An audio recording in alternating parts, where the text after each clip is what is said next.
में आप लोगों से आज वार्ता करनी थी। पहला एक है 25,000 का इनामी था, जो यहाँ के 2 लूट के केस में वांटेड था। इनका पुराना भी आपराधिक इतिहास था। इनको 30 थाने के द्वारा पकड़ा गया है और 25,000 के इनामी थे। इनको जेल भेजा जा रहा है। इसमें इन पे लूट का केस था जो 24/5/2023 को उनके द्वारा 2 घटनाएं की गई थी और ये पहले भी अलग अलग जिलों में घटनाएं कर चुके हैं। दूसरा मामला जो संबंधित है, ये आप लोगों को ध्यान में होगा कि 19 जनवरी को शहर में गोलीबारी हुई थी और 2 व्यक्ति की हत्या हो गई थी।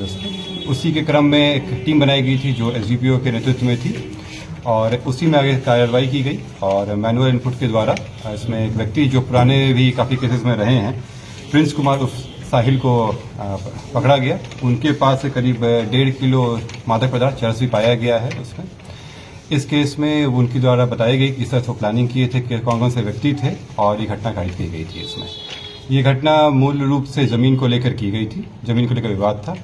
जैसे आप लोग अवगत भी हैं कि प्रिंस का बहुत ही ज़्यादा आपराधिक इतिहास रहा है। पूर्व में लूट, डकैती, हत्या से लेकर आर्म्स एक्ट केसेस में भी रहे हैं और कुछ दिन पहले ये जेल से छूटे थे घटना से पहले और फिर द्वारा घटना की गई।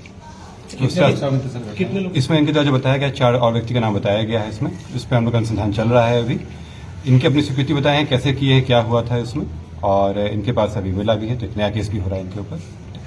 जमीन का क्या विवाद था? जो जमीन है जिस जमीन को लेकर हुआ था, 2 तरह की जमीन थी। एक शहर में जहाँ पे बन रहा था, जहाँ घटना हुई थी, और पास ही में एक जमीन थी। उसी को लेकर दोनों चाह रहे थे उस जमीन पर कब्जा करना और उसी को लेकर चीज हुई है।